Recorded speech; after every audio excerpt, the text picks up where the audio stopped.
Hello guys, ഇന്നത്തെ നമ്മുടെ video ഈ റംബൂട്ടാൻ മരത്തിൽ വലയിട്ടതിന് ശേഷം അവരത് വിളവെടുക്കുന്നത് എങ്ങനെയാണെന്ന് നമുക്കൊന്ന് നോക്കാം. ഇതിലിപ്പം വലയിട്ടിട്ട് ഒരു മാസം ആയതുള്ളൂ കേട്ടോ. ആദ്യം അതിനകത്ത് അവർ വല അഴിച്ചെടുക്കും, എന്നിട്ടാണ് അതിൻ്റെ വിളവെടുപ്പ് നടത്തുന്നത്. ഈ വലയെടുക്കുന്നത് എങ്ങനെയാണെന്ന് നമുക്ക് കാണാം. ഇനി വല മുഴുവൻ എടുത്തിട്ട് അവരിത് പറിക്കാൻ തുടങ്ങുകയുള്ളൂ.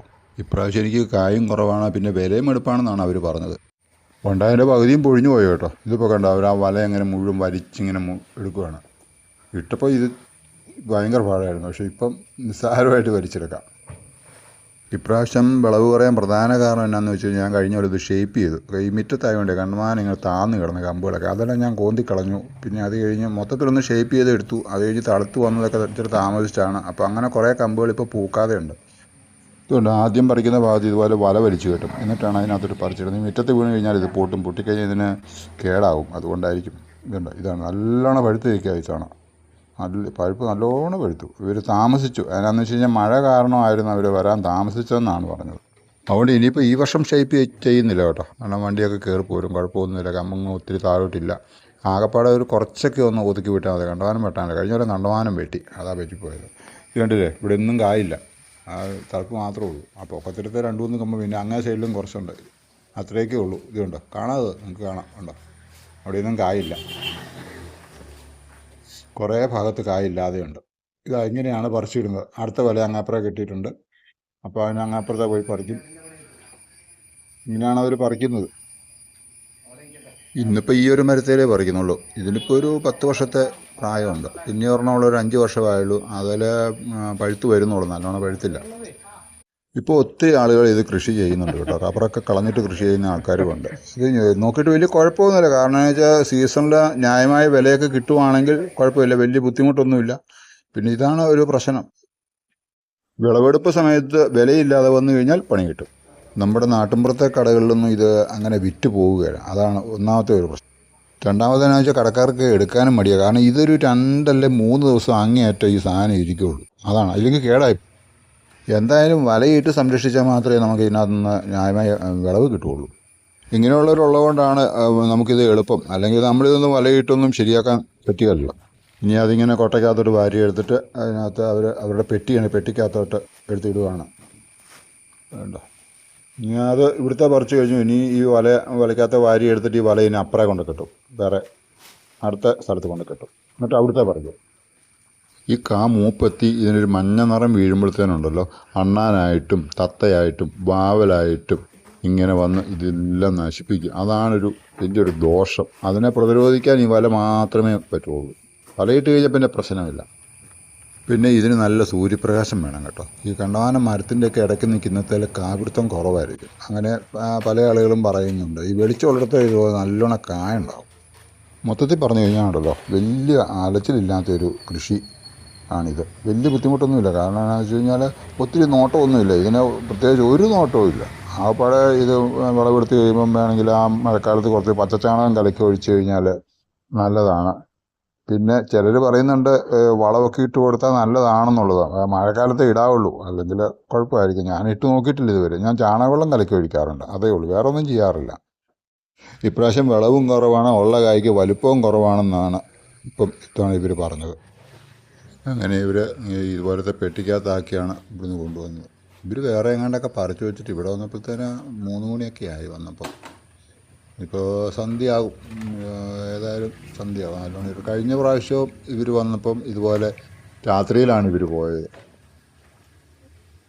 പിന്നെ ഇതിൽ കേടിനെക്കുറിച്ച് പറയുവാണെങ്കിലുണ്ടല്ലോ, ഇതിൽ കാവൊഴിച്ചിൽ അതൊരു അപാര കാവൊഴിച്ചില്ല, സഹിക്കുകയല്ല നമുക്ക്. ഒരു പ്രായമൊക്കെ ആയി കഴിയുമ്പോഴത്തേന് രാവിലെ ഇറങ്ങി മുറ്റത്തോട്ട് നോക്കുവാണ് കൊട്ടക്കണക്കിന്.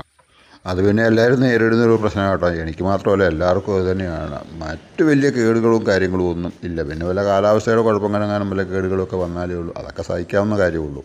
പിന്നെ ഇത്രയും പറിക്കുന്ന കൂട്ടത്തിൽ കുറേ തിരികേട് വരും. അതിനകത്ത് ഈ വലിപ്പച്ചെറുപ്പമൊക്കെ നോക്കും. പിന്നെ എന്തെങ്കിലും കേടിൻ്റെ വല്ല ഇതുണ്ടെങ്കിൽ അതും മാറ്റും. അത് ഇവർ കൊണ്ടുപോകുകയില്ല. കാരണം വെച്ചാൽ ഇവർ കൊണ്ട് കൊടുക്കുമ്പോൾ കടയിൽ അങ്ങനെയുള്ള സാധനങ്ങൾ കണ്ടു കഴിഞ്ഞാൽ അവർ വില കുറയ്ക്കും, എടുക്കരുന്നാണ്.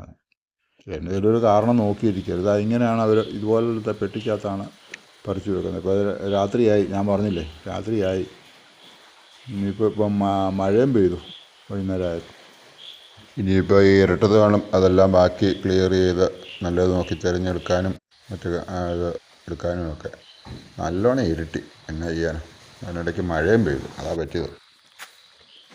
കുറേ കൂടെ പറിക്കാനുണ്ട്. ഇനിയിപ്പോൾ രാത്രിയാണ് കാണത്തില്ലല്ലോ. അപ്പോൾ അടുത്തത് അപ്പുറത്തെ പറിക്കാൻ വരുമ്പം പറിക്കാമെന്ന് ക്ലാസ്സും ഒക്കെ കൊണ്ടുവന്നു വെച്ചു. ഇനി അവരെ പെട്ടി സഹിതമാണ് തൂക്കുന്നത്. എന്നിട്ട് അതിനെ പെട്ടിയുടെ തൂക്കം കുറയ്ക്കും.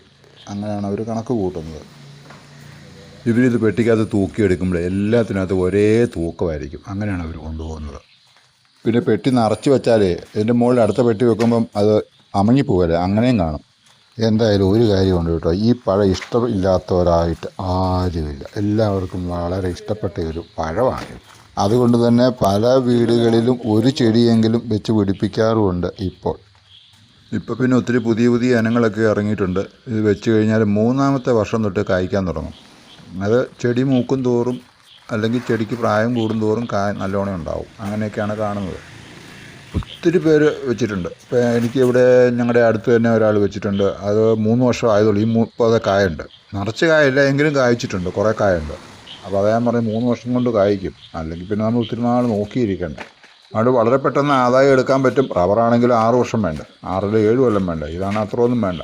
പിന്നെ വലിയ പരിചരണവും ഇല്ല. അപ്പം മൊത്തത്തിൽ നോക്കിക്കഴിഞ്ഞാൽ ലാഭമുള്ളൊരു കൃഷിയാണ്. പിന്നെ സീസണിൽ വിലയില്ലെങ്കിൽ നമുക്ക് വലിയ ലാഭം കാണുകയില്ല. എങ്കിലും കുറേയെങ്കിലുമൊക്കെ കിട്ടും കേട്ടോ. അതുപോലെ തന്നെ നല്ല ഡിമാൻഡുള്ളൊരു പഴമാണ് മാങ്കോസ്റ്റിൻ. എനിക്കൊരു മരമുണ്ട്. അതിൽ ഇത്തവണ കുറേ കായും ഉണ്ടായി. പക്ഷേ ഒരു കുഴപ്പമുണ്ട്. അതിൻ്റെ കായുണ്ടല്ലോ, 10 കാ പൊട്ടിച്ചാൽ ഒരു 2 കായ ഒരുവിധം അതിനകത്ത് ഒരു പരിപ്പെങ്കിലും കേട് കാണും. അതാണ് അതിൻ്റെ ഒരു അവസ്ഥ. അതിനെന്താ അതിൻ്റെ കുഴപ്പം എന്നാന്ന് എനിക്കിതുവരെ പിടികിട്ടിയിട്ടില്ല. ഈ റംബുട്ടാൻ പഴത്തിനേക്കാൾ നല്ല രുചിയാണ് കേട്ടോ അതിന്. കഴിച്ചിട്ടുള്ളവർക്കറിയാതെ. ഈ കേട് എല്ലാവർക്കും ഉണ്ട് കേട്ടോ. എല്ലാ ഇതുള്ള ആളുകളെല്ലാം പറയുന്നുണ്ട് ഇതുപോലെ കേടാണെന്ന്. അത് കാരണം അത് കടയിൽ കൊണ്ട് കൊടുത്താലും എടുക്കുകയില്ല, അവർക്ക് മടിയെടുക്കാൻ. അങ്ങനെ ഒരു വണ്ടി കയറ്റി കൊണ്ടുവരികയാണ്. ഇപ്പം മഴ പെയ്തുകൊണ്ട് പുല്ലും കൂടി അവിടെ വണ്ടി കറങ്ങുന്നുണ്ട്, കയറാൻ പാടാം. ഇനി ഇതും കയറ്റി രാവിലെ വന്ന വഴിക്ക് കുറേ അവിടെ ഇവിടെയൊക്കെ പറിച്ചു വെച്ചിട്ടുണ്ട്. അതുമെല്ലാം കയറ്റി എടുത്തിട്ട് വേണം ഇവർക്ക് പോകാൻ. അങ്ങനെ ഈ വർഷത്തെയും റംബൂട്ടാൻ്റെ വിളവെടുപ്പ് ആദ്യത്തെ ട്രിപ്പ് കഴിഞ്ഞു. ഇനി അടുത്ത ട്രിപ്പ് എന്നാണോ വരുന്നതെന്ന് അറിയത്തില്ല. അതിൽ നിന്ന് ആവശ്യിക്കാതെ വരുമെന്നാണ് പറഞ്ഞത്. ഇനിയിപ്പോൾ ഈ മരത്തേലും കുറേ നിൽപ്പുണ്ട്. രാത്രിയാണ് പറിക്കാൻ പറ്റിയില്ല. ഇനി പിന്നെ അപ്പുറത്തെ മരത്തേലും കുറേ ഉണ്ട്. അത് പഴുപ്പായി വരുന്നേ ഉള്ളൂ. ഇനിയിപ്പോൾ എന്നാ കുഴപ്പമെന്ന് വെച്ച് കഴിഞ്ഞാൽ തത്ത വരും, വാവൽ വരും, അണ്ണാൻ വരും. ഇതൊക്കെ വന്നെങ്കിൽ കുറേയൊക്കെ അവർ കഴിക്കും.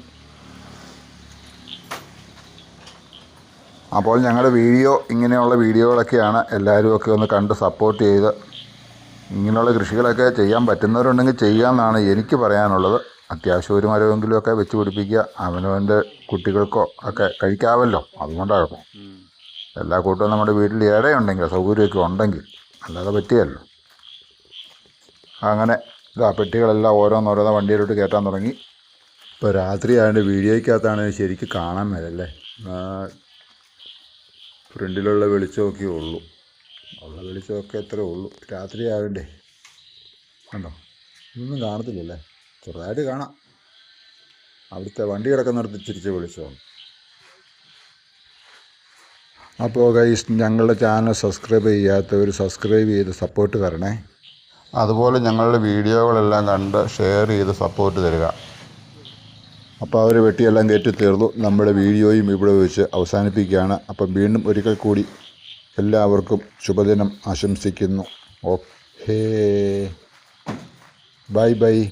വീണ്ടും കാണാം.